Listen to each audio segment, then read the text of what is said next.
लातूरमध्ये महापालिका निवडणुकीच्या प्रचाराच्या निमित्त झालेल्या कार्यकर्ता मेळाव्यामध्ये भारतीय जनता पार्टीचे प्रदेशाध्यक्ष रवींद्र चव्हाण यांनी बोलताना असं काही वक्तव्य केलं की त्यामुळे संपूर्ण महाराष्ट्रातून त्यांच्यावर टीकेची झोड उठली.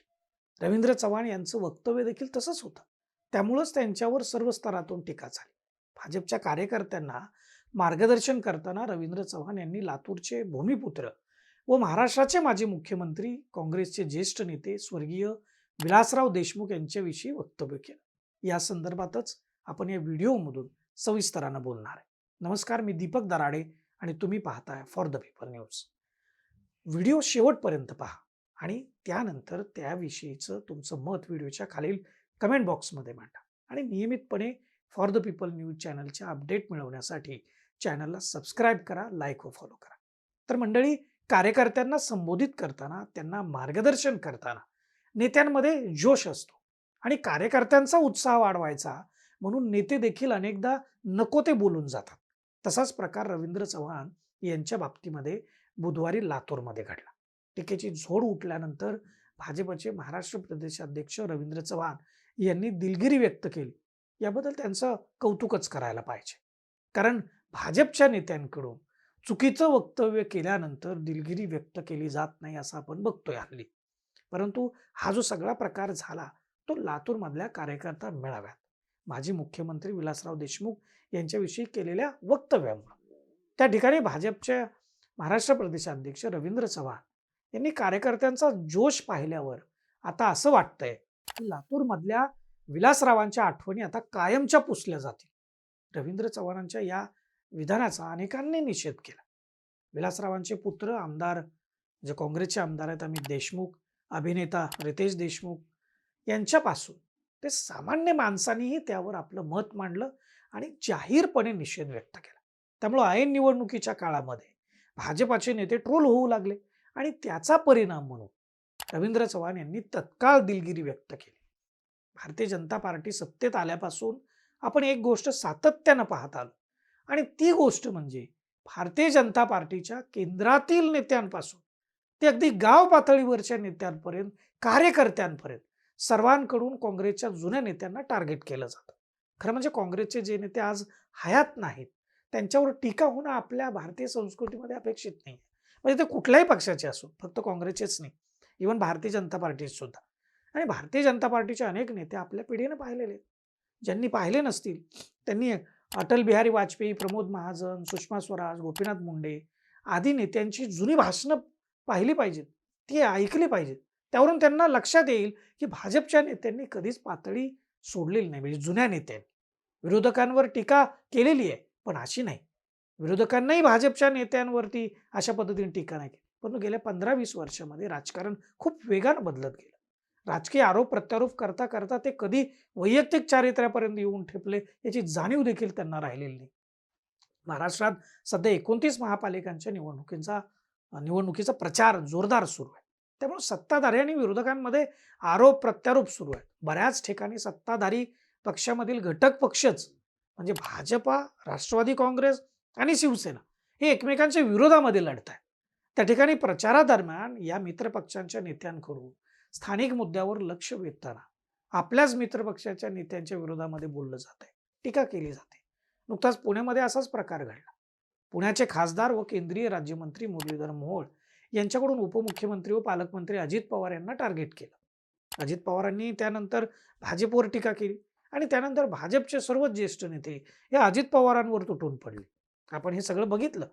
त्यानंतर भाजपचे प्रदेशाध्यक्ष रवींद्र चव्हाण यांचंही विलासरावांबद्दलचं वक्तव्य समोर आलं लातूरमधलं. ते 100% चुकीचं आहे. खरं म्हणजे जी व्यक्ती हयात नाही त्या व्यक्तीबद्दल राजकीय प्रचारादरम्यान आपण फार टोकाची टीका करणं टाळायला पाहिजे. हा एक संकेत आहे. आपल्याकडे तो पाळला जातो. परंतु भारतीय जनता पार्टीच्या नेत्यांना काय झालंय तेच कळत नाही.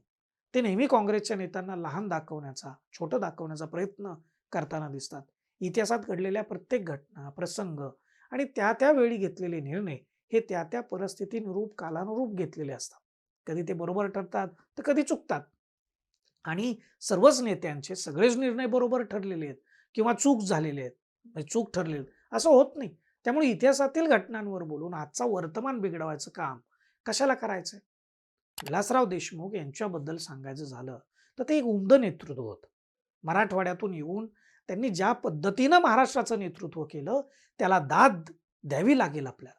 राजकीय मुत्सद्दीपणा असेल, चातुर्य असेल, यासोबतच साहित्य, कला, क्रीडा, नाटक यासारख्या क्षेत्रामध्ये विलासरावांचा वावर अतिशय सहज असायचा. लातूर जिल्ह्यातील बाभळगावच्या सरपंच पदापासून 1974 मध्ये विलासराव देशमुखांनी त्यांच्या राजकीय कारकिर्दीस सुरुवात केली. त्यानंतर जिल्हा परिषद सदस्य, 1980 ला पहिल्यांदा ते आमदार झाले. 1995 ला त्यांचा पराभव झाला, परंतु पराभवानं ते खचले नाहीत. त्या उलट 1999 मध्ये ते पुन्हा निवडून आले आणि निवडून आल्यावर थेट महाराष्ट्राचे मुख्यमंत्री झाले. 1980 ते 95 दरम्यान त्यांनी महाराष्ट्र सरकारमध्ये शिक्षण, कृषी, ग्रामविकास अशा विविध खात्यांचं मंत्रिपद सांभाळलं. 2009 मध्ये ते राज्यसभेवर गेले आणि केंद्रामध्ये मंत्री झाले. दरम्यानच्या काळामध्ये ज्यावेळेस मुंबईवर हल्ला झाला त्यावेळी ते मुख्यमंत्री होते आणि त्यावेळी एका चित्रपट दिग्दर्शकाबरोबर त्यांनी हल्ला झालेल्या ठिकाणाची पाहणी केली. त्याच्यावर त्यामुळं त्यांच्यावरती टीकेची झोड उठली. त्यांची ही घटना सोडली तर इतर गोष्टींबाबत कधीच नकारात्मक चर्चा त्यांच्याविषयी झालेली नाही. त्यांच्या एकूण राजकीय वाटचालीकडे आपण बघितलं तर ते खरोखर लोकनेते होते. त्यामुळे अशा लोकनेत्याच्या दुसऱ्या पक्षाच्या नेत्यांनी अपमान करणं, तेही हयात नसताना त्यांना कमी लेखणं, त्यांची ओळख संपवून टाकण्याची भाषा करणं योग्य नाही वाटत. मराठीत एक खूप चांगली म्हण आहे, दुसऱ्याची रेषा पुसण्यापेक्षा तुमची रेषा मोठी करा. खूप छान म्हण आहे. भारतीय जनता पार्टीच्या नेत्यांना ही म्हण तंतोतंत लागू पडते. 2014 पासून आपण म्हणजे भाजपला निर्विवाद सत्ता मिळताना बघतोय. गल्लीपासून दिल्लीपर्यंत ते सत्तेमध्ये आहेत आणि सत्तेत येऊन 12 वर्ष झालेली आहेत. त्यामुळं भाजपच्या नेत्यांनी दुसऱ्याच्या कामांची उंची कमी करण्यापेक्षा त्यांच्या स्वतःच्या कामांची उंची वाढवा. त्यासाठी त्यांना जनतेनं बहुमतानं सत्तेत बसवलंय आणि तसं जर केलं तर जनमानसामध्ये भाजपच्या नेत्यांबद्दल आत्मीयता वाढेल, प्रेम वाढेल. राष्ट्रीय स्तरावरही भाजपच्या नेत्यांकडून देशाचे पहिले पंतप्रधान पंडित नेहरू असतील किंवा एकूणच नेहरू गांधी कुटुंबीय असतील, हे टार्गेट केले जातात. त्यांच्या चुका सांगितल्या जातात आणि हे करीत असताना अत्यंत टोकाची भाषा वापरली जाते. इतिहास कधीच चुकीला माफी करत नाही. त्यामुळे भाजपच्या नेत्यांनी त्यांच्या कामाची नोंद इतिहासात कशी होईल, ती चांगली करायची का वाईट करायची हे त्यांना ठरवावं लागेल. त्यांना ठरवायचं आहे. तर त्यांना ही सुवर्ण संधी आहे. त्यामुळे दुसऱ्याची रेषा पुसण्याचं काम का करताय, हे खरं तर न उलगडलेलं कोड आहे. अनुभवातून ते शिकतील अशी अपेक्षा आहे. तुम्हाला याविषयी काय वाटतं ते व्हिडिओच्या खालील कमेंट बॉक्समध्ये आपण जरूर लिहा आणि फॉर द पीपल न्यूज चॅनलला सबस्क्राईब करा, लाईक व फॉलो करा. धन्यवाद.